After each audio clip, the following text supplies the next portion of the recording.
Hi, everyone. I'm Shar, and welcome to the Blonde and Strong podcast. This is a podcast of strength and empowerment, where each episode is dedicated to helping our listeners improve their health, well-being, learn, grow, and unlock their strength from the inside out. I felt called to create this podcast to give a platform for inspirational guests to share their knowledge, experience, strength, and hope to empower others, and to prove it's possible not only to survive, but to thrive. Our growth is our own responsibility, and no one can do the work for us. But I truly believe we're stronger together. And this is done through open, unfiltered conversations, a safe space for people to be raw and powerful through their vulnerability without shame or judgment. No topic is off limits as long as it has the intention of empowering our listeners. So, welcome today. Thank you. Hi, Lisa. So I just want to welcome everyone to episode 7, which is with Lisa Michaels. She's an intuitive life coach, and she is going to be able to explain everything about that to us today. So welcome, Lisa. Hello. Thank you. Welcome. Thank you. Thanks for having me. Oh, no, my pleasure. I'm so glad we got to finally do this after I've talked your ear off for hours outside. We can talk for hours, can't we, Sharada? We just talk and talk and talk and talk. We can. But that's a good thing on a podcast. It's actually compulsory. So we're going to start with how I start with every guest, and that's with a little game of this or that. I think it just helps the listeners to get a better idea of who you are before we get into the real juicy stuff. Okay? Yeah. So are you ready? I'm ready. Okay. Dogs or cats? Dogs. Phone call or text? Phone call. Beach or mountains? Beach. Coffee or tea? Coffee. City or countryside? Countryside. Winter or summer? Summer. Connection or isolation? Can I take both? Yeah, I mean, I'm a bit of both. I think there's a lot of people who are a bit of I'm a bit of both, to be honest. I like Which connection. Which one charges you and fills you up? Which one charges me? Yeah, like recharges your battery. Oh, isolation does. Okay. Bath or shower? Shower. IQ or EQ? EQ, definitely. Love or money? Love. Depth Always. or width? Depth. And would you rather be right or happy? Happy. Yay. I just so that you know, we had 100% like the same answers. Oh, wow. We're soul sisters, aren't we? We're soul sisters. Absolutely. So today, Lisa, we've got you on because we wanted to talk about manifesting abundance in our lives. Yes, my favorite subject. You're the woman in the know. So could you just explain to the listeners a little bit about what an intuitive life coach is and does and how you could help them? And then your thoughts on manifesting an abundance. Okay. So I got called to do this work a while back because basically what I do is I help people to align with what it is their heart makes them feel, that makes it sing, and their soul. So I basically help people and teach them how to align energetically, because I'm a big believer that everything happens energetically first rather than in the physical world. That you align with that first, and then you can manifest in alignment on that frequency of where that is for you. But you have to grow into that. You have to become that. You don't have to do anything as such or action anything as such. You just have to get into the feeling of what it is that you are wanting. And a lot of people don't really know what they are feeling and wanting. They're a little bit confused. So I help them to understand what it is that they want out of their lives, what it is even their passion is, because we also do some work around their passion, and just to energetically, consistently do daily actions that aligns them to what they are wanting to attract into their lives. And if that's love, abundance, health, wealth, you know, whatever it is, prosperity or better relationships, better health, you know, whatever that is, it's understanding you've got to energetically align yourself first for you to actually attract what it is that you want to experience. Because we're all here to have experiences, you know, we're here to experience life. We're here to have joy. We're here to have happiness. We're not here to struggle. We're not here to be striving. We're here to have an amazing, awesome, brilliant lifestyle. One which I have worked on for so many years. And I got exposed very early in my life to Kabbalah and to self-development in my 20s.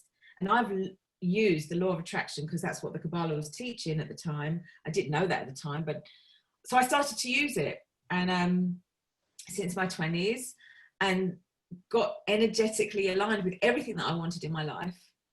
And well, it's just been awesome. It's just been amazing, you know. Okay, so that all sounds incredible. I've had my own experiences with this sort of thing as well. But just to kind of clarify for people, would you say then we're looking at things like connection to self and then clarity? So if we can just maybe explain in a little more detail for people the difference between goal setting to something like tangible, mm-hmm. and getting and manifesting in alignment energetically to what you want. So like, say somebody wants something, oh, I want to live in this house, in this place, with this car, I want this. And they can see the picture of what they want. I want to live in this country or in this place with this many kids and my wife or my husband or whatever, right? So they want something that's visually tangible, or I want this job, I want this promotion. And then they just work.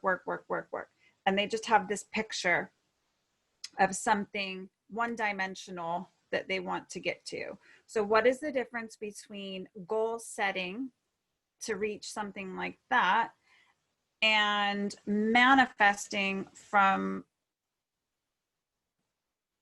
the energetic alignment of who you truly are? Okay, so there's a massive difference, because your thoughts, you can say your thoughts become things, but actually it's your emotions that propel that forwards for you. Anything like emotion, if you think about energy, it's energy in motion. We're all energy beings. And so when you're wanting to, say, work hard towards something, you've got a goal. I don't believe in setting goals because you can be very disappointed. People attach themselves to the outcomes of goals as well. And if they haven't reached their goal, let's say in a certain amount of time, maybe they put a time limit on it, then if you're still not energetically aligned, maybe you're not doing the right actions towards that goal.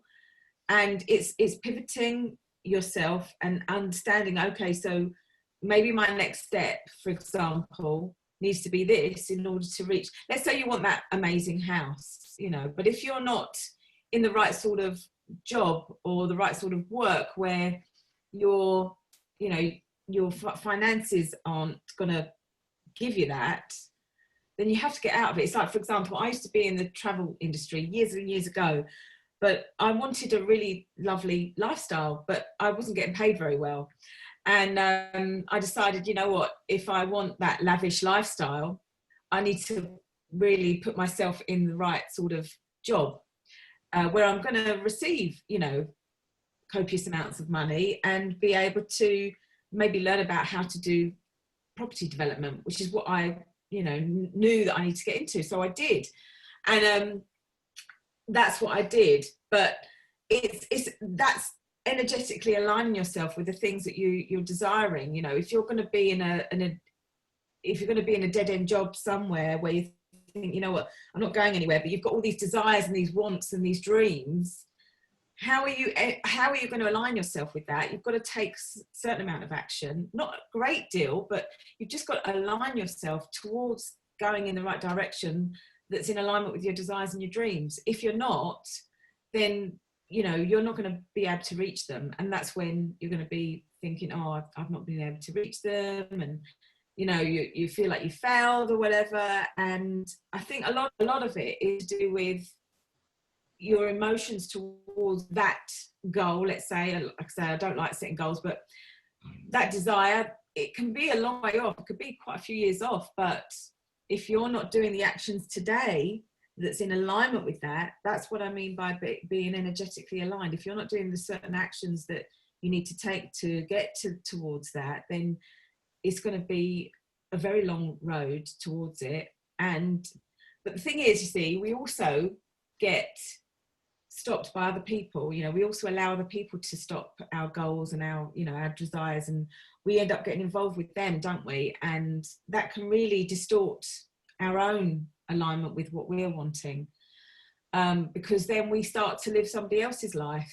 It's like a roadblock, like a little roadblock that comes in the way, and we just get put out of alignment with that. And that could be a few years as well. So it's like, unless you're completely focused on, right, I really want this, as long as I take the right action as and when, it doesn't matter, it doesn't have to be every day, but as long as whatever opportunities are coming my way, I'm taking the right opportunities that are going to put me in that direction, or I feel as though this is right. Again, it's about the feeling you get. And, you know, I've always been very intuitive. So I always connected with my emotions of, right, how would I feel if I worked here? Or how would I feel if I was with these people? How would I feel about doing this extra work that I needed to do? Would it get me somewhere and get me to where I wanted to be? You know, does this feel right? You've got to ask yourself, does this feel right? And if it doesn't, don't do it. But we do, don't we? We tend to allow for that negative stuff to get in the way of us, and we take on other people's bullshit, well, like, you know, as well, don't we? And that bullshit of other people gets in our way. And I'm not saying to not be compassionate about that, but it can stop us in our journey, in our pathway towards what it is we're wanting to do.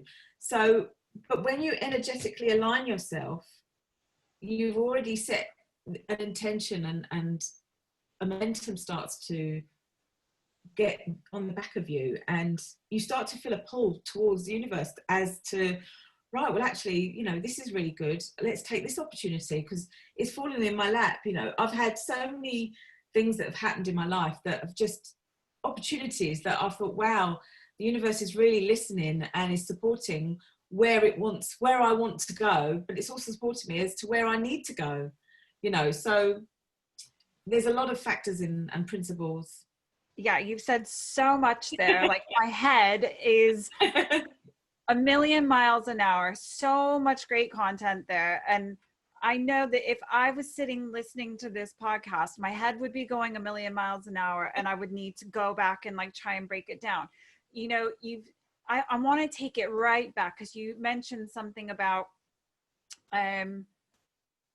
you know, if you're setting goals and you're living your life, you're doing a certain job, or you're trying to achieve a certain aim or goal or whatever, you have to be really careful that those are actually in alignment with who you are, and that you aren't trying to achieve something that someone else wants for you. Now, I can see that that happens a lot. Like, first place that starts is with family. Like, the number of, yeah. I have to be very, like, I'm lucky. I'm going to say I'm lucky. I'm lucky. You are lucky.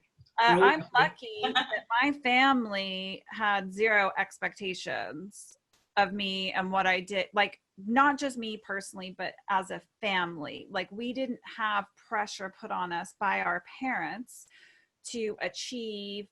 They weren't goal driven. They weren't the sort of people. I mean, my dad was a motorcycle racer. He was one of the best MotoGP and TT racers of his time. So as much as he was extremely successful in the field that he chose, that he was passionate about, he never once turned around and put any pressure on us to achieve anything. Neither did my mom. But that was because her family pressured her, being Irish Catholic, that she had to have a profession. She had to become a doctor or a dentist or a lawyer or an accountant or whatever.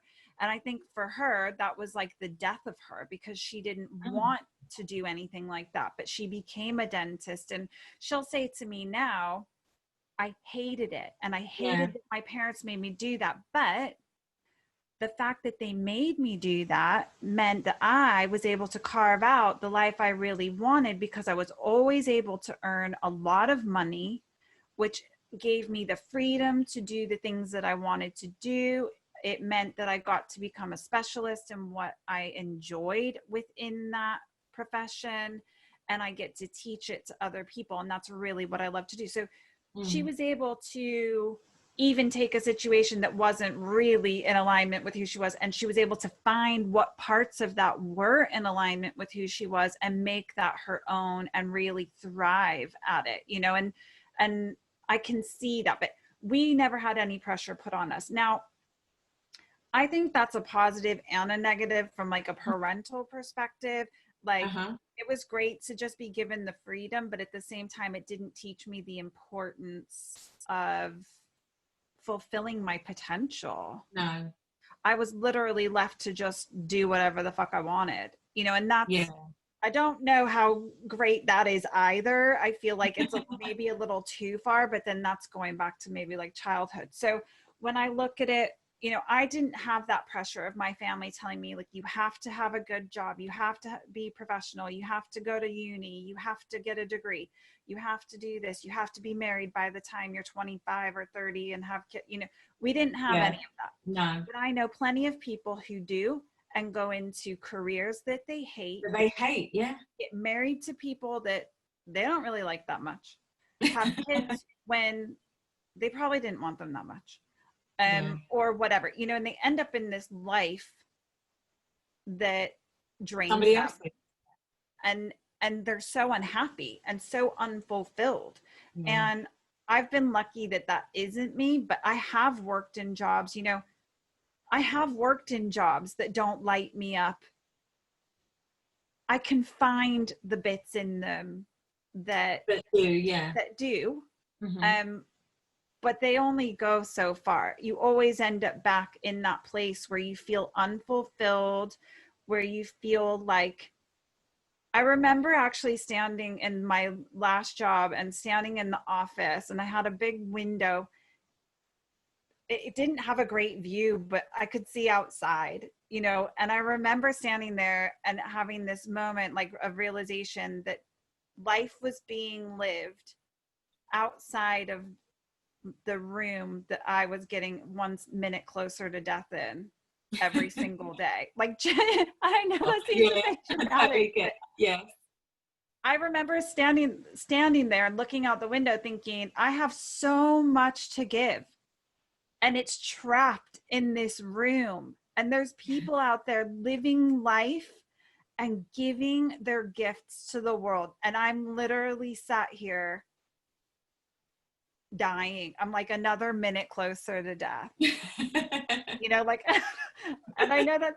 So I think there's an element of other people's expectations and putting their goals on you, like inflicting their goals on you for you. And as far as like doing things that are in alignment, obviously, if you're living your life for someone else, that's not ever going to be in alignment with who you are, because that isn't truly who you are. But everything that I heard you say there, I think, has this little caveat. To be able to manifest the life of your dreams, to be able to have the car and have the house and live where you want, and the incredible life partner and the family, if that's what you want, or whatever it is that you feel called to and want your life to look like, you have to be very much in alignment with who you truly are. You have to be connected to who you truly are and what you truly want, and have a lot of clarity around who you are, what drives you, what calls you. And you said the word, it's desires. what are your desires? I remember being asked not all that long ago, you know, what do you feel like you were put here to do? Like, what are your gifts?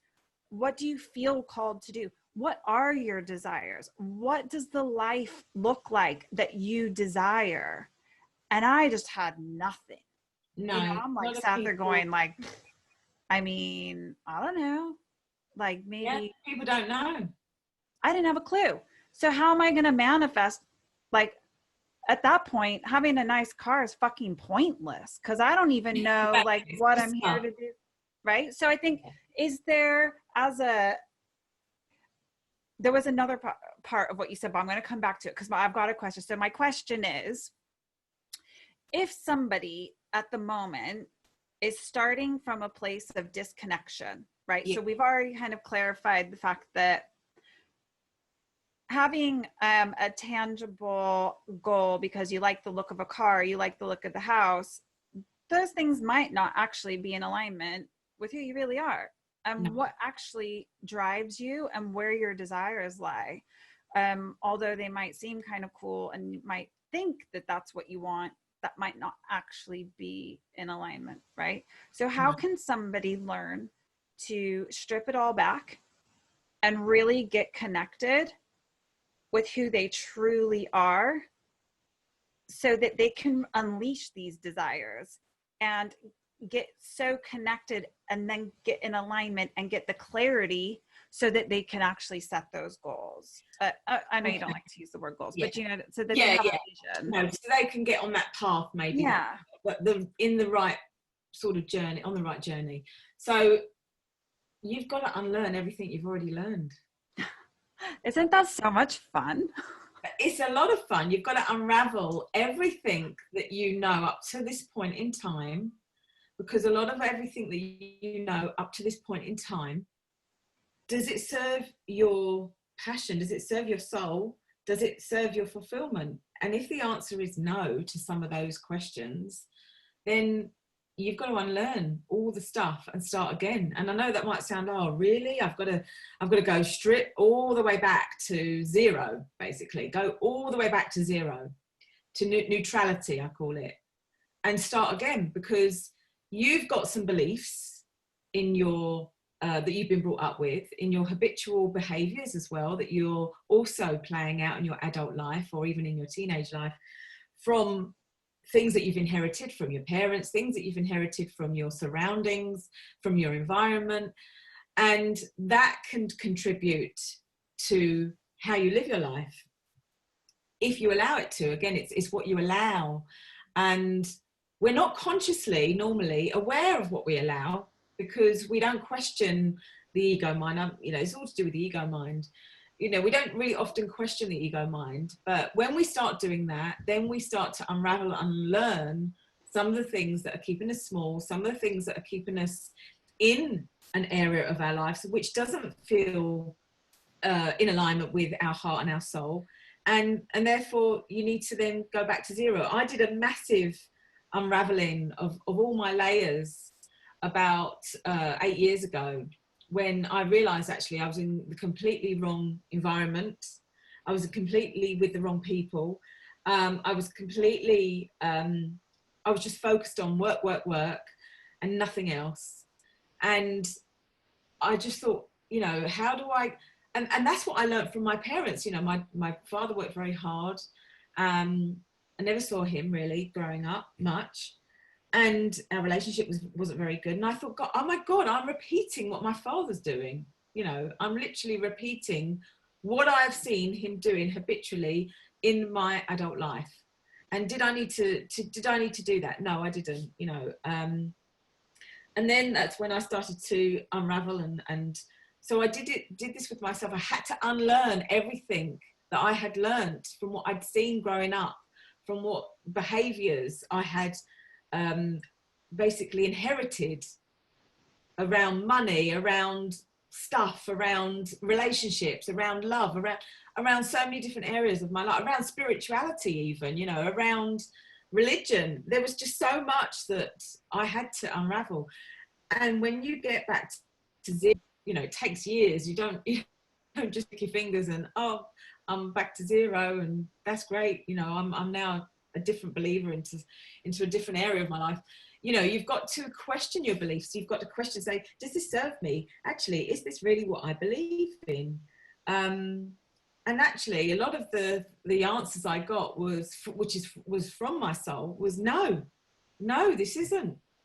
Because look where you are at. You're not where you really want to be in your life.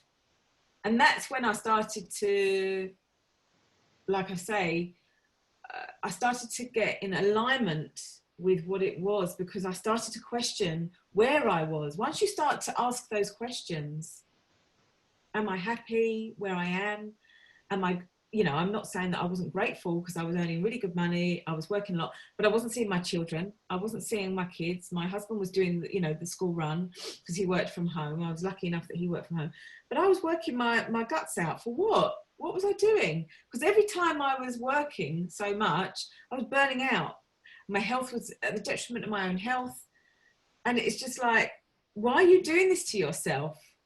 You know, you're repeating what you've watched growing up, because that's what my father used to do. And I just thought, right, this has got to change. And until you reach rock bottom in your life where you think, you know what, I'm not happy, I don't feel fulfilled, I need to understand and get in alignment and connect with my heart. What makes me feel good? What makes me feel fulfilled? What makes me jump out of bed and be excited to start the day? It isn't actually, you know, being away from my kids, that's for sure. It wasn't. But I was doing that, and I was working late into the evenings, and I wasn't a very nice person, let's just put it that way. I wasn't a very nice mother and probably wife at the time, because I was very, very tired all the time. And I had these big targets to hit. And when you feel called that you've got to do something for somebody else, then what happens is resentment starts to build up. And then you start to become to a point where you think, right, actually, am I really happy continuing going in this journey? And the answer was no. So I guess really you just really need to get to connect with what it is that you really want, you know. And it's not being, like I say, ungrateful for where you're at, because you're in that position. You have to be, so that you can ask those questions, so that you can understand what it is you want. You have to experience all of these different kaleidoscopes of life, you know, the good and the bad. It has to be that way, because then you understand, actually, what I have now, for example, in my life is really, really good. I'm aligned. I'm doing intuitive coaching, which I love. I love helping people. I love empowering women and men. I mean, I have worked with quite a few men, and just bringing them back to what I like to call a neutral, central part of where they are, so that they can now work on what it is they do believe in. Where are their beliefs around different areas of their lives? What do they believe about love? What do they believe about a job? What do they believe about a career? What do you believe about, you know, what are your beliefs around relationships? Mm-hmm. What is your beliefs around love? Because when you strip that back and go back to and ask that question from yourself and sit down with yourself, you will have the answers. Your soul will answer straight away. But because previously to that, you've been told what to believe, you've been shown what to believe, that then affects how you live your life. Is out of alignment. It's not in alignment with your truth, you know. And I think that's what it really is by getting to your truth, your authenticity. Absolutely. So with that, all of those like limiting beliefs that we get heaped on us as children, and as we're growing up, and even through, like, they become almost like part of the core of who we are, because we believe them so deep. Yeah, they've come from a reliable source as well, you know. It's like we can't even separate them from who we truly are. We believe that it is who we are, but it isn't. And I know I've had experiences with that, and I love what you're saying there about being able to sit down and ask yourself those difficult questions. And they shouldn't be difficult, but they are. And they are because I think very often we haven't spoken our truth. We don't even know what it is, because we still think our truth is this bullshit belief we have around being unlovable or unworthy or of no value, or all of these things that we get told or shown, even if someone didn't turn around and say, oh, you're not worthy and you're not lovable. The fact that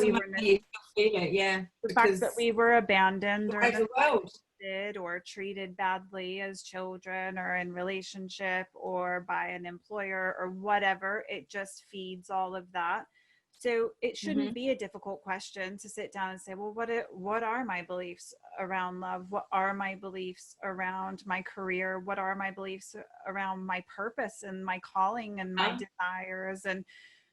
And being able to get really connected and quiet and internal, because I think very often we seek external validation for all of those things, or we seek external information to try and make those decisions for ourselves. When actually you said it, your soul has the answer. Like the answers to every question you could ever ask, you already have inside. Not on Google. The answer is already inside you. Your body is just waiting to give you that information. It's waiting for you to be open and receptive enough to hear it. It's why I personally believe people get sick a lot, or have chronic pain and illness and conditions, is that your body is constantly trying to tell you something that you're not listening to, and then the little tap on the shoulder doesn't work anymore, so it has to get a giant sledgehammer and crack you on the head. And I mean, I can only say that because I've experienced it. I've experienced it, so I know that for sure. But yes, absolutely. Like being able to get quiet with yourself, get really internal, ask yourself those questions and get the answers to them, to get in alignment with who you truly are, to be able to speak your truth, to be able to take action then. So, as an intuitive life coach, now bearing in mind, obviously we all have an intuition, like we all have a gut instinct. We've all been in those situations, male or female, where something has happened and all of a sudden you're like, no, this is not okay with me. Or like you get a gut feeling about somebody, or you go in to do something and all of a sudden you feel sick, or all of a sudden your heart starts, and you know that there's something off with the situation. I think that we become masters at ignoring our intuition. Oh, absolutely. Yeah, we do definitely become masters of ignoring. You there are so many ways actually that you can develop your intuition if you're not naturally intuitive. There are people that are more naturally intuitive than others. But we've not been taught it. We've not been taught how to use our intuition. And our intuition is our inner guidance system. It's a GPS. That's connected to our soul. So why we're not listening to it is beyond me, because it's constantly there for you. And it just really amazes me. But we're not taught to listen to it. We're brought up in a society where we're thrown a lot of stuff from school. Here, learn this. Here, parrot form. Repeat this. I was always really good at just memorizing stuff. So was I. Brilliant. Yeah. So here's my double-edged. Serve me now. This is my double-edged sword with the intuition, or it has been. Now it's not. Like now, I hear it. I embrace it. Good. Brilliant. And where I live my life from. That is my starting standard position, and I listen, right? My body still doesn't fully trust me yet that I'm going to do that, but that is the place where I live my life from, is from my intuition. And if I get that, nope, don't do it, or this is exactly the right thing, then I follow. However, this is the rub with that. Go on. I believe that we all kind of arrive here on the planet, perfect, just as we are, perfectly formed for who we're meant to be and where we're meant to go and what we need to learn. And the gifts that we have to offer the world, they're going to be different to the person next to us or the siblings or the parents or whoever we come into contact with, right?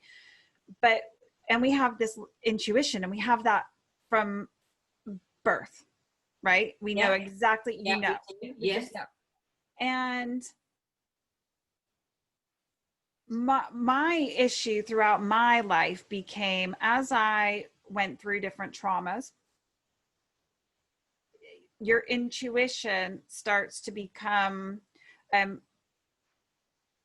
you have to quiet your intuition, because your intuition is saying this situation isn't safe. This situation is wrong for you. This is not where you need to be. You need to be somewhere else. So like your body and your intuition and your mind, everything is telling you this isn't okay. Get out, fight or flight, whatever. Like your body's trying to do its thing to keep you safe and keep you alive. And when you live in certain situations, whether that's in childhood, whether that's out at war, whether that's you've been attacked, whatever it is, you have to override that system, right? To stay put and to stay in that situation, to be able to get through it and survive it. And then that leaves scars. And then there's bits of mistrust in other people, but also in yourself, because then for me personally, I found that my intuition was telling me things all the time, and I ignored it because I just thought, oh, that's just like a bit of a trauma wounding telling me, like, that's just the fucked up side that's overreacting to something. Yeah. That's just the bit where, like, I'm just overreacting to the situation because I've been through this before, and I was like, it's just a trigger, I'm just being triggered. That's all it is. It's just a trigger. So I would just stuff it down and ignore it and keep going. And then what I found is that then it knocks your own self-esteem. It knocks your own self-worth, because then you don't trust yourself. No. You don't trust your own decision-making ability. So you don't trust your own intuition anymore. What part of it is my intuition? What part of it is old trauma wounds that I haven't healed yet? Because a lot of that is ego. So, it's the ego will try to, there's always a constant battle between the ego and the soul. So I was finding that that's where I was struggling. Now, I don't know if anybody else has ever had that experience, but what I find in those sorts of situations is then you don't trust other people. You also inherently do not trust yourself. You think you do. Your mind's telling you that you know exactly what you're doing and you're doing the right thing, but deep down you feel sick and you don't feel like it's right, and something isn't sitting right with you and you don't know what it is. And what I had to learn was that in those situations, it was because my intuition was telling me that something I should or shouldn't do something, or that it was right for me or not right for me. And I poo-pooed it and didn't listen because I didn't trust it. I didn't trust my own decision-making ability. And that for me was probably the biggest lesson that I had to learn in being able to let go of limiting beliefs, trusting my own judgment, trusting myself, being able to stand strong in my own truth, and knowing that all of those things that I desire and all of those things that I yearned for are real, and that my intuition has always told me that that's where I'm supposed to be, that that's the direction, that's the path I'm meant to be going down. But all the demons, you just never trusted it. I didn't trust it. But once I did and got really connected with myself and let go of those limiting beliefs, and the biggest limiting belief that I had was definitely being unworthy, like just not feeling that I was worthy of all the things that you desire, of love, of financial freedom, of all of these, of, what, I was telling you, I put this podcast off. I was like, I had an idea a year ago about doing this podcast, and I put it off because I didn't have a production team and I couldn't afford a You had all studio these excuses. to record it in, and I wanted it to be amazing and da da da da da. And then, Yeah. I just kept putting it off. And then as I was doing all of this work on myself and trying to really manifest the life that I want, all I wanted was freedom.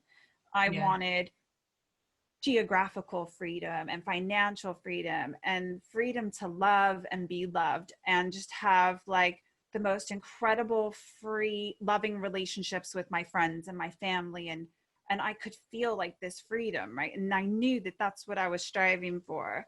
And when I started to build, when I finally, the podcast was on, I did set a goal to record my first podcast, but it was a real loose goal. It was like, I will do it. Wishy-washy. Yeah. Yeah, I was like, I'll do it by a certain time, but there's no pressure. No.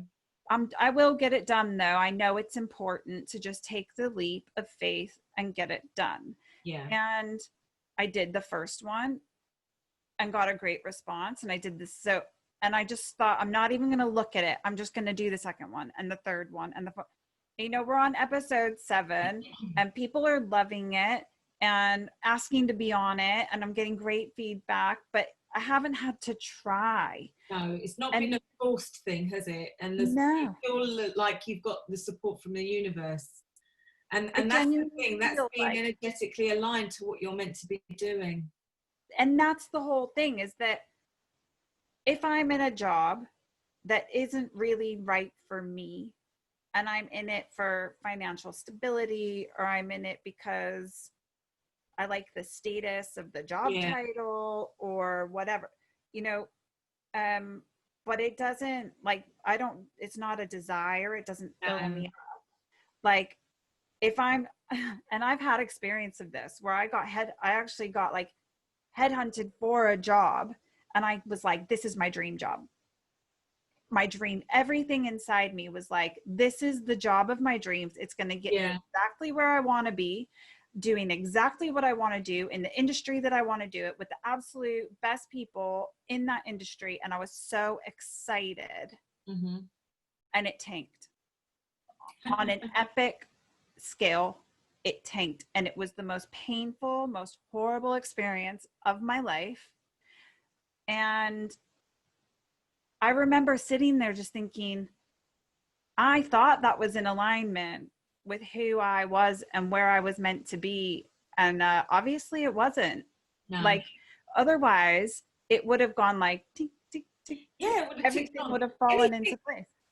Anything that is a struggle, or you're feeling as if you're forcing something to happen, that you're not in alignment. You have some sort of resistance towards what it is you're doing. And when something is really hard and you're finding it's going the wrong way, that's when you've got to pivot. That's when you've got to say, actually, I mean, I did a business, we chatted about this before. I did a business with somebody last year, which I decided to partnership up with.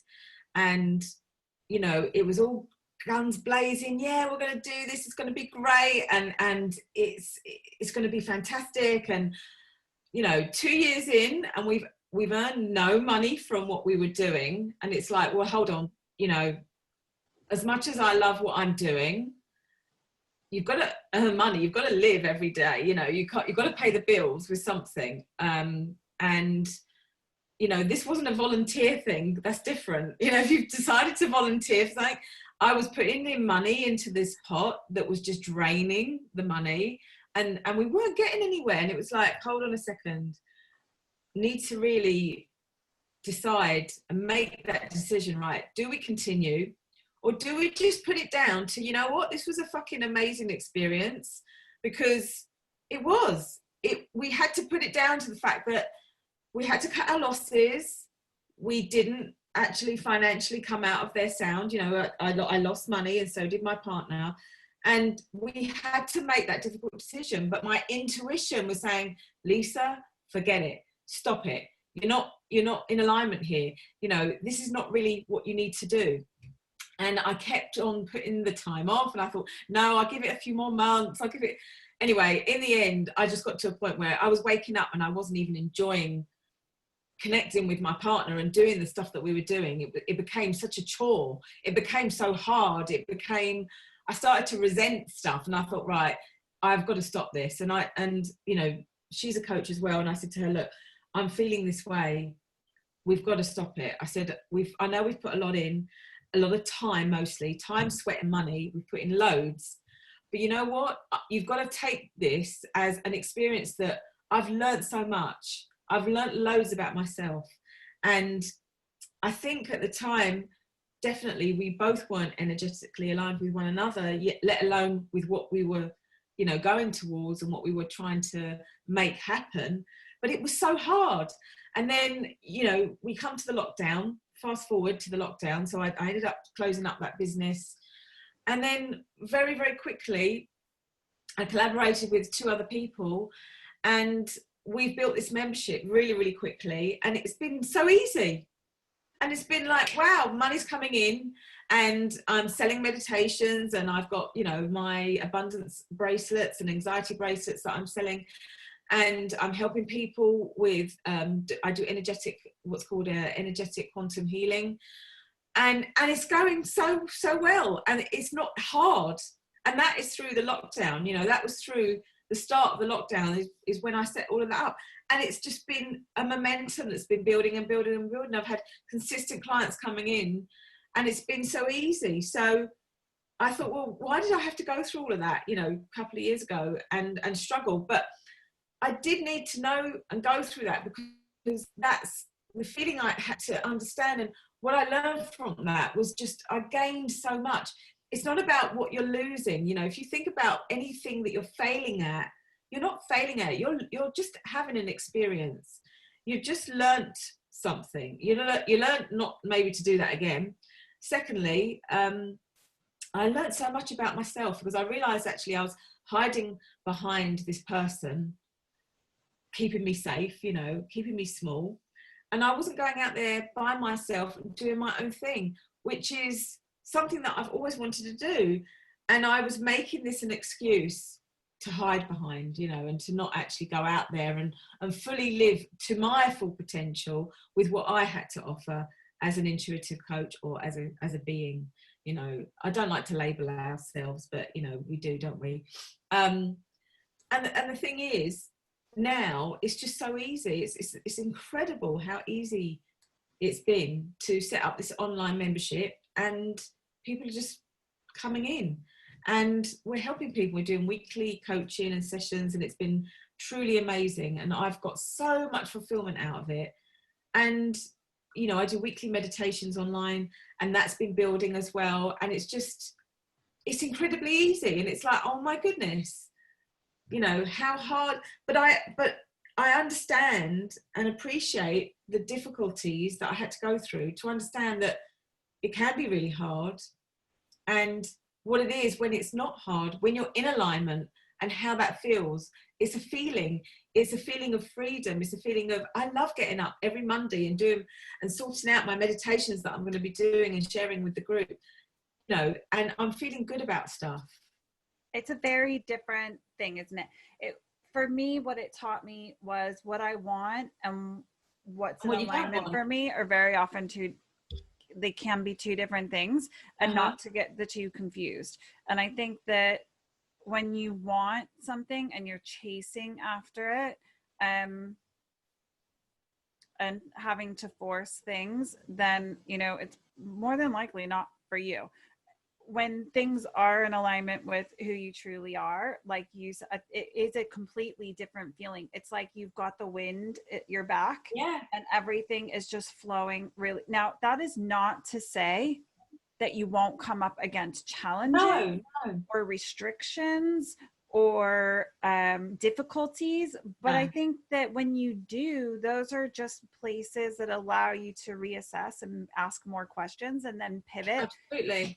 And decide whether you need to take a little detour around and go in a slightly different direction, or if you know, and sometimes I think these are just little tests that crop up to get us to grow and stay awake, and see what, you know, be curious about what's coming next, and be open to new things, and not get just stuck in exactly what we're doing.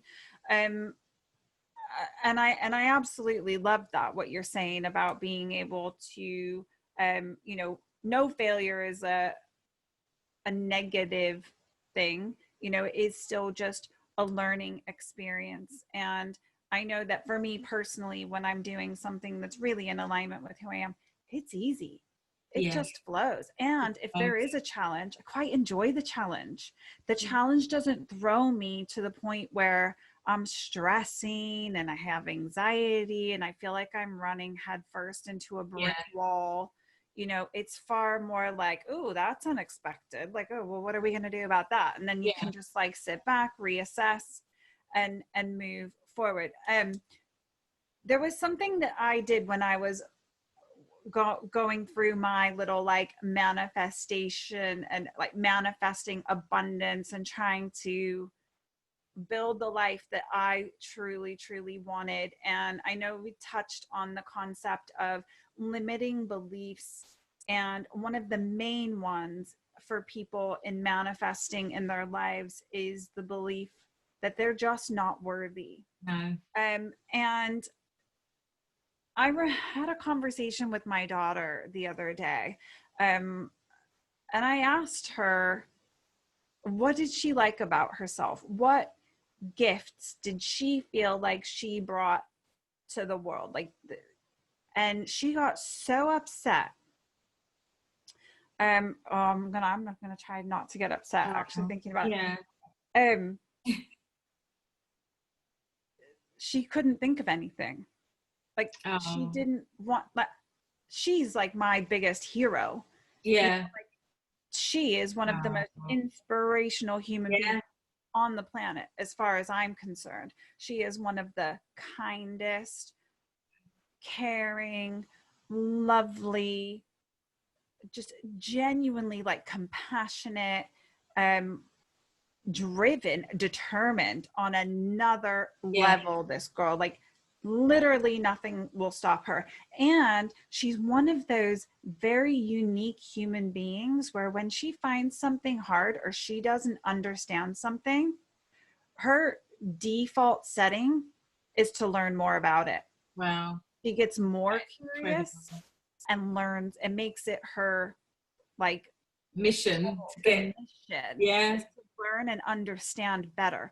Whereas most people, if they find something difficult and they don't understand it, they're like, I'm just gonna leave that for now. Like, I don't really want to get involved in that. I'm gonna go and do something I find really easy. That was me, like, all through school. She's not like that. For example, when she did her A levels, one of them she had to do. It wasn't like a choice. It was more of like, it was under a certain like you know, they had to pick from a category. And the other two that she was doing were ones that she was absolutely passionate about. And this other one was it was criminology. And she's like, it was quite difficult, you know. And when she got in there, she was acing the other two and failing criminology. And that was after the first semester. And she came home and she was crying and she was really upset about it all. And she was like, I'm just going to have to go and work harder and learn it more. I'm going to have to speak to the teacher and get more help. And I was like, okay, well, you just do whatever you feel is right. I'm no pressure. If you need my help, you know where I am. Anyway, so she goes off. And when she finished her A levels, that was the one that she got the best mark in. Oh, wow. She got the best grade in criminology.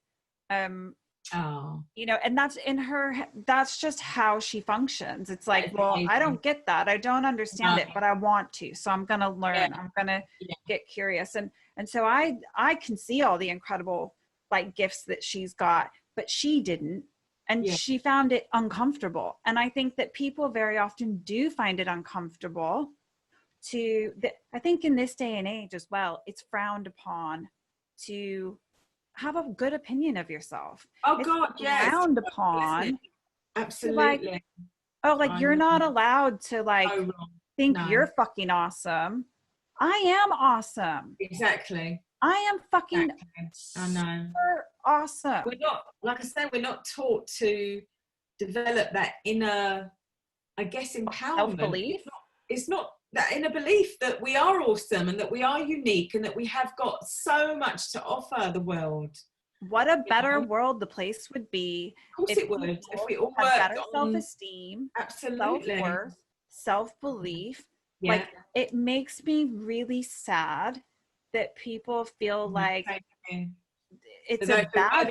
I know it's a bad thing to say that I'm good at this. Do you know what I mean? People are embarrassed to, you know, they're shy away from saying I'm really good at this, you know, and I'm going to put my hands up and I'm going to shout it from the roof. Own it. Own it. Absolutely. Own it. Yes. And so own it. When I went through this process, one of the questions, I'm sure, like very similarly, one of the questions I asked myself is, what do I believe my gifts and talents are? Like, what do I believe I bring to the world and to the table? What words best describe me? Positive words best describe me and who I truly am at my core. And I had a big long list of words that I could choose from, or and it was uncomfortable. And at the beginning, there was a part of me that was like, I don't know, I'm not too sure. Like, and I was uncomfortable with feeling good about myself. So I actually implore people to do this. I encourage people to do this. I went on social media and asked the question of my social media isn't full of just a bunch of random people. Like, just to be fair, like, I don't have like thousands and thousands of random followers that I've never spoken to and have never dealt with a day in my life. Like, most of them are either professional contacts or personal contacts, friends, family, people that I've connected with. So most of them know me, at least to a certain extent, or have some kind of daily or weekly interaction with me. So it's a little bit different. But I went onto my social media and I asked the question, what 3 words would you use to describe me? And it was just very simple, very basic. And I got loads of responses and I wrote them all down. I wrote every response I got, I made a list. Yeah. And then of all the ones that were the same, I like tallied them all up to see which ones came up, which words were repeated the most. And it was a really interesting experiment, like social experiment. And it gave me a chance to see how other people view me. Yeah. And then which parts of those did I agree with? Like, where I thought, you know what, actually, no, I am like that. And I love that they see that in me, because I didn't even realize that I was giving that part of me out, you know, like this. And it was it's amazing what other people's perceptions of you are. But it definitely helped give me an opening. Yeah. Like a starting point to be like, oh, well, other people see me like this. And I know that those things are true about myself. So what else is there that I'm not showing people? It gave me permission. Yeah. Amazing. And I would just, anyone who's trying to have those conversations with themselves and get connected to themselves and get to know themselves better so that they can manifest the life that they truly, truly want. Like, if you don't know what your gifts and talents are, if you don't know how truly incredible you are, you got to do some work on that.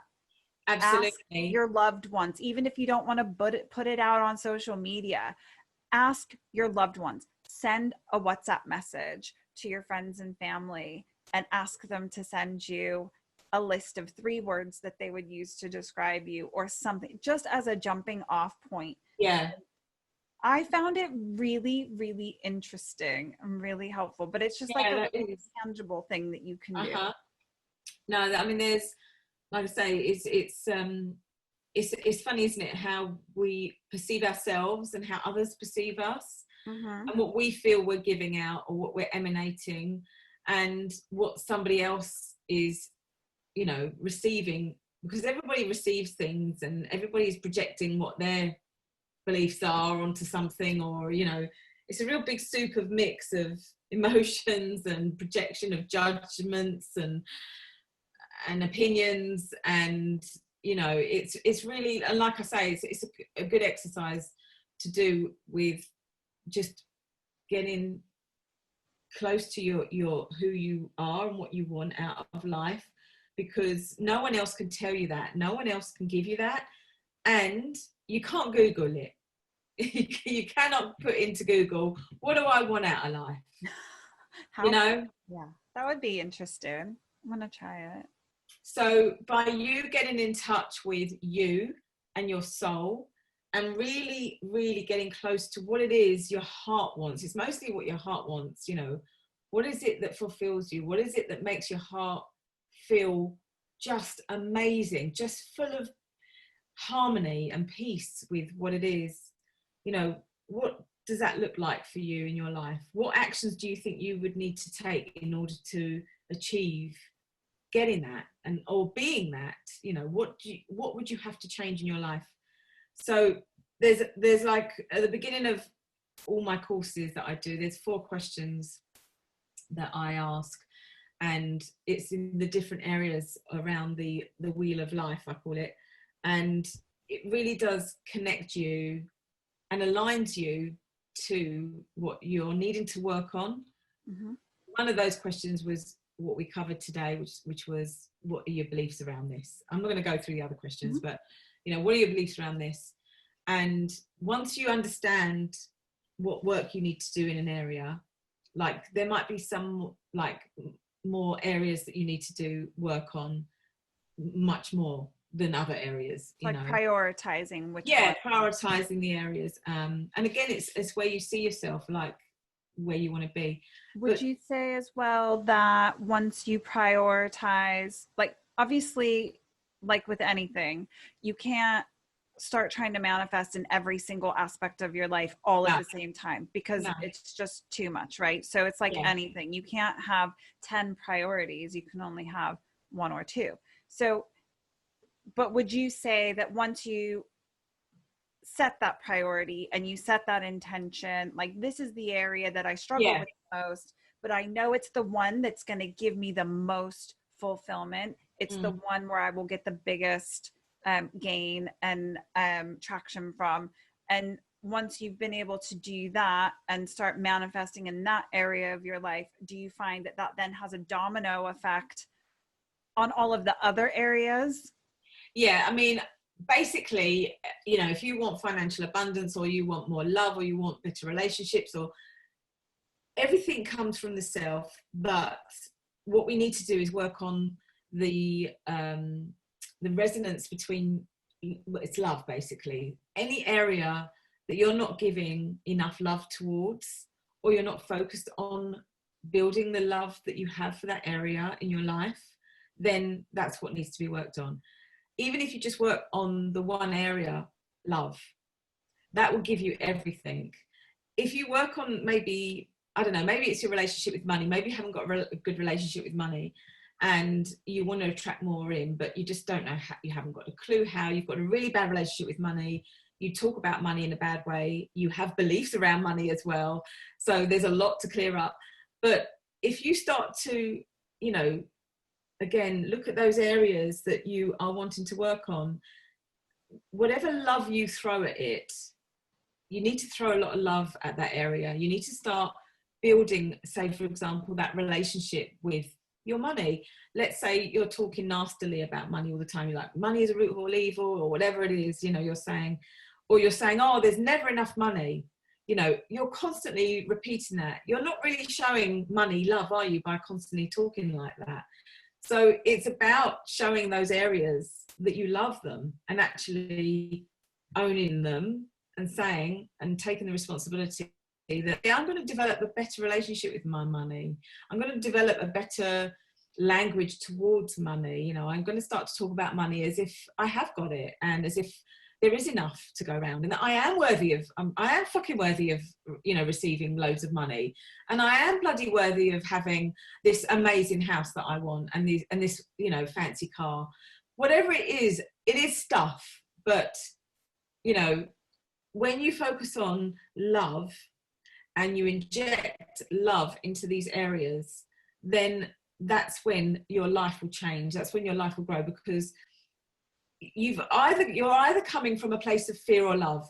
You can't come from the same thing at the same time. You know, you can't come from fear and then, well, you know, but then if you're coming from a place of fear, then you're either resisting stuff, you're pushing it away, or you're basically not being very nice about that particular area of your life. You know, you're not taking responsibility and owning it, to say that it's my responsibility to have a good relationship with myself, with money, with love, with taking responsibility for my own beliefs. You know, once you do all of that work, and yeah, it does take time, but it's bloody worth it. It's bloody so worth taking that time to just focus, because then you will be so energetically aligned with what you're wanting, and synchronicities will start to happen in your life. You'll start to manifest with ease, and effortless things come in. You'll start to meet the right people. You'll start to attract the right circumstances to you. Everything majorly changes on an energetic level, because you have raised your vibration up. You have worked on areas where there is maybe more fear in that area than love.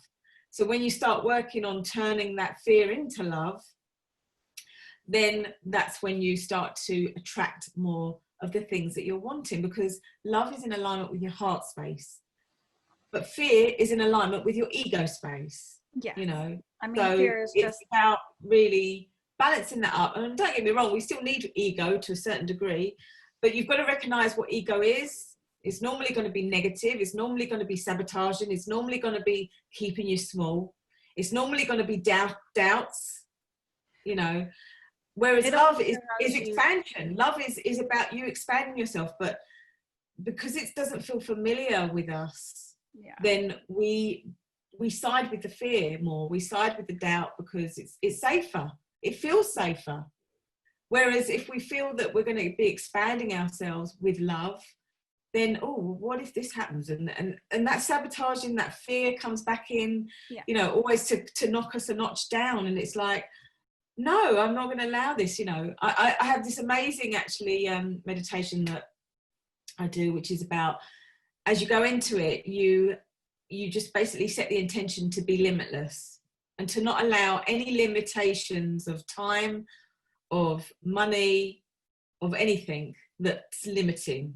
And when you go into this, you really can expand yourself out consciously and from your heart space. It really does emphasize, and you can really expand out. And it's just incredible what, you know, the mind can conceive, and what the mind, because the mind doesn't understand or cannot distinguish between what is real and what is imagined. So you might as well start imagining good things for yourself. You might as well start to work on rewiring your mind, and as well as, you know, and trusting your intuition, obviously, is all part of it. But it's all part of the package. It's all part of, you know, what I offer and what I do. And it's just, it's getting you into alignment, energetic alignment with everything you're desiring. But it's also what your soul wants you to experience, you know. And I mean, everything that you've said there, it really, really resonates with me. I know that once I started doing all of those things and living my life from that space, you know, I can't sit there and point you to the science behind it all, but it works. It absolutely works. I can point you to the science. I mean, I can, you know, I know for a fact that fear is just the absence of love. Absolutely. I know that when you're living in that ego state of fear, that it is naturally going to, its whole soul intention and purpose is to either keep you trapped in the past or projecting and worrying about the future of things to avoid being present in the moment. I know that much. Yeah, you're right. And for me, that is how I have to live my life. It's the only way to have peace of mind and calm and serenity for me personally. I love the sound of that meditation. It's very similar to the sort of things that I do for myself, that whole like limitless freedom, in every aspect of my life. I do try and approach everything that way because it's true. There's enough abundance for everyone around on the Yes. whole planet. And what I've found is that when I'm living my life open and curious and excited and loving, and I have that expansive feel about everything that I do, I also have an absolute grounded trust, like an unwavering belief that the universe is constantly organizing itself for my greatest success.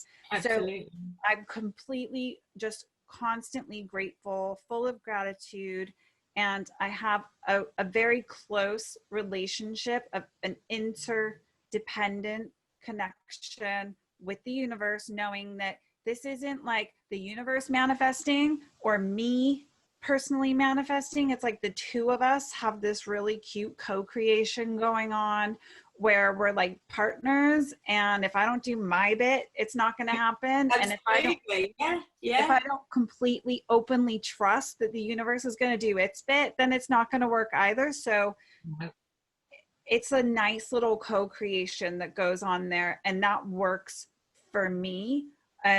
That's what keeps me going and what keeps me ticking over every single day. And I just know that for me, when I live my life that way, everything just flows so much easier.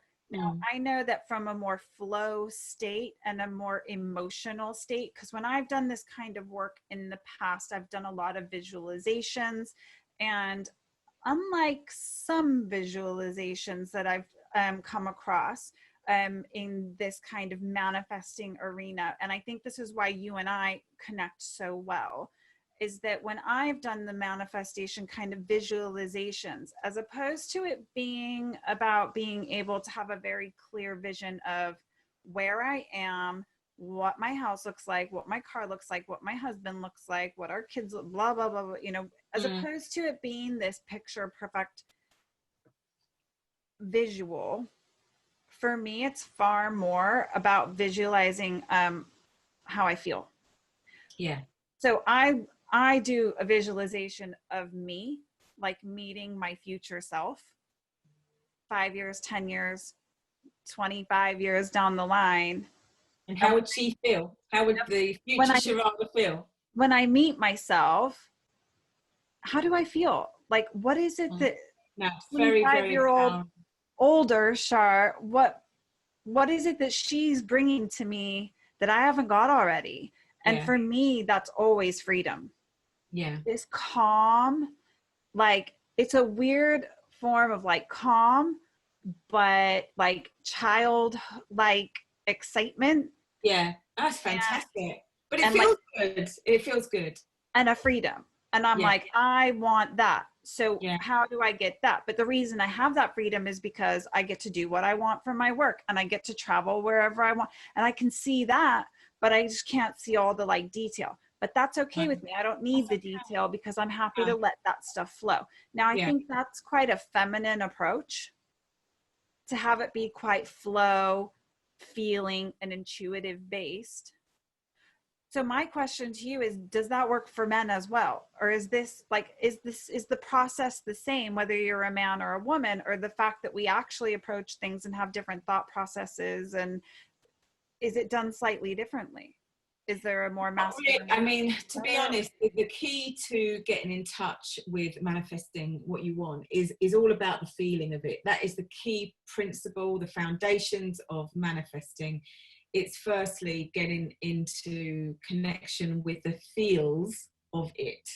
So if that means you're feeling in harmony, in peace, in bliss, whatever that feels like for you, for whatever you're wanting to manifest, like, how would you feel if you you know, if your company was doing really, really well and you're thriving and you're really doing amazing things and you're helping so many people as well and you're contributing to society, and how would that feel? Oh my God, it would feel amazing. So you start to feel that feeling. It doesn't matter whether you're a man or a woman, or whether you have more masculine or feminine within you. It really doesn't matter. It's about getting in touch with how would you feel when you've already got this. So you've already received this from the universe, you're already experiencing it, you're visualizing it, but you're feeling it. That's how the universe works. The universe doesn't work on your language or what your thoughts are. It works on your emotions, which is where your feelings come from. So emotion is energy in motion. So that's when the universe conspires and starts to push and, you know, brings those things together for you. It has to get the right people in the right positions for you to meet. It will get the right circumstances to come up into your life, you know, in divine time, in whenever, whatever is possible for the universe. It will. You've just got to be patient, though. I think a lot of us we tend to try and control all of our circumstances or the things that we're wanting, and we're thinking, oh well, I've got to action this, I've got to control this, otherwise it's not going to go my way. But actually you really need to, as you said before, go with the flow and actually surrender, detach from any outcomes that are possible. Have that lovely feeling about this is what I'm wanting, and then get on with your day. Have a nice day, you know, and get on with it, and detach from any outcomes or any possibilities, because you're then trying to do the universe's work. You've got to let the universe do its work and give it time and give it the power that it has, you know, because you're trying to take that power away by trying to control everything, going, oh well, I need to do this, you know, so that this goes this way. No, just trust. Again, it's about trust, isn't it? It's about trusting and having that faith. You said it. And surrender. Yeah, but surrendering. So once people, because like to try and like wrap it up into a little package. So like once people have really got connected and they've asked themselves the tough questions and they can visualize how that's going to feel when they have the job of their dreams, the life of their dreams, and they're right. So they've got that feeling. They've done the work as far as like the background work on themselves to get connected. They've got connected to the feeling that they're trying to achieve. Now, let's be very, very clear about this. The universe is not your own personal like magic lamp. You're not going to be able to like visualize it and surrender and take a step back and then just sit there and expect that it's going to, you know, the wish, the genie's going to pop out and just grant you your wish. Like, it's not an ATM machine. You don't get to just type in your PIN code and then it's going to pop a load of cash out at you. Like, there's still work that has to be done, right? So once you know what that feeling is, then is the next step to try and decide what is your next action that you can take that's going to help move you in that direction to achieving that feeling. No. What is it? No. I'm saying no, because you've just got to allow things in now. You see, a lot of the time what we do is we think, right, I've got to action this and this has got to be done, and then actually what you can actually end up doing is resisting what the universe wants to send you. So you're not allowing things. You've got to also be in the receiving mode of what it is that you have already sent out, those rockets of desire. You've got to be allowing that and actually recognize these opportunities and synchronicities and these things that are coming in. And when they do come in, you've got to allow, you've got to be open and allow. And I think, when you're actioning so much, when you're on that treadmill of life and you're just, running, you're running a million miles an hour, aren't you? You're just like, oh, I've got to do this, I've got to do this. And you're all over the place. And actually, but all the universe wants you to do is sit still and just allow. Yeah, and I understand. I completely understand what you're saying about that being in that open like to be and to be receptive and be able to receive and have your eyes open to the opportunities that are then presenting themselves. Because I think what happens is we get too busy to see the opportunities that are presenting themselves, and we're not really open to receiving them. I think what I meant a little bit more like, yes, that is the next. I agree with you. Like the next step is then to be able to just be open, Yeah. to be receptive to the opportunities that are going to present themselves. But if you know that you're in a job, like you've had that vision, you know what that feeling is, and you know you're on the wrong path. Mm-hmm. You can't just sit down in the path and hope that it's going to change course. Like, I think there is still an element you have of to, like, yeah. okay, my action is some, like, I need to start looking for a new job, or Absolutely. like, Yeah. and that's all I meant was that you Oh, can't I literally see. just like Yeah. lock yourself in your room and just think, Oh, well, I'm yeah. going to No, walk out no. one day and my life is going to be sat there like waiting for me. Like, I mean, yeah, I mean, these things can either happen straight away for you, or they can just happen over time where, you know what, I'm not happy where I am. I realize I'm not happy where I'm at. So I do need to change, you know, where I'm at by, you know, either putting my CV out there and getting another job, yeah, like or even if it's learning just about writing a something that CV. you want to develop yourself, you know, whatever that is for you. So yeah, it's about really allowing yourself to go with the flow with where that is for you, and just again trusting the process. Whatever you're going through is trusting the process, that it does support you, but you've just got to action what you need to action, you know, whatever that is for you, whatever you're needing to do.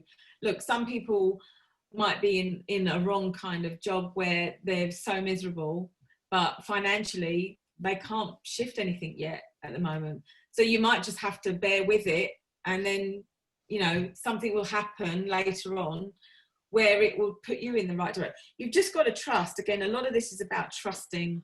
You know, it all comes down to trust mostly in our lives, and as you know, with everything really.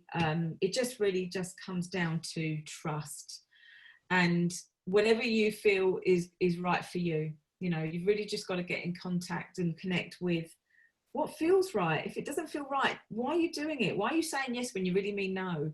You know, or why are you saying no when you really mean the yes? You know, it's just really connecting with what feels right for you, trusting the process, and just have fucking fun as well. Do you know what I mean? We put our fun off. We go, I can't do this because I'm too tired, or, you know, and I think once you start to get excited and have a bit more fun with the universe as well, you know, that's when your expectations, you let go of any expectations, and you're just in that fun flow mode.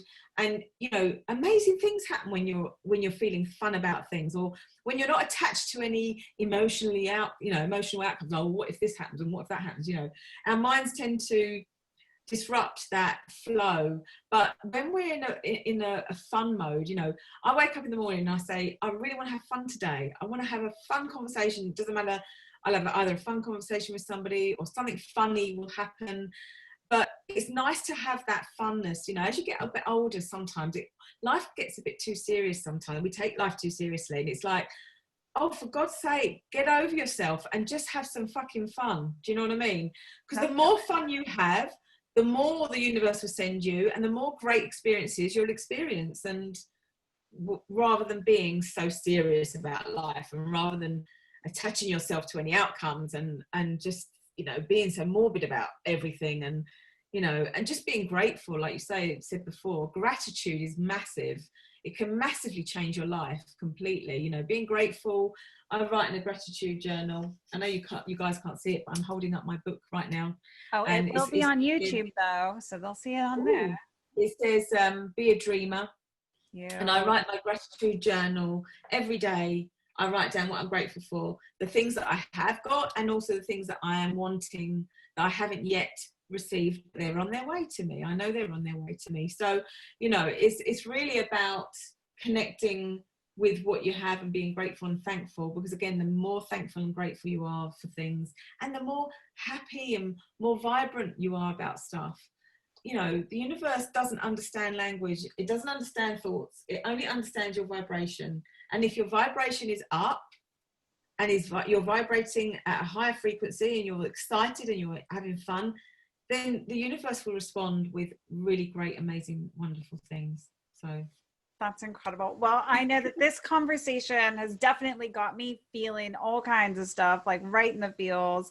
I feel amped and super excited to go out and manifest even more. I can't thank you enough, Lisa, for coming on and sharing all of your wisdom with us. Can you just let people know where they can find you? I will add links to you, by the way, in the descriptions below the podcast. So yes, sure. So you can reach me at www.lisalifecoach.com.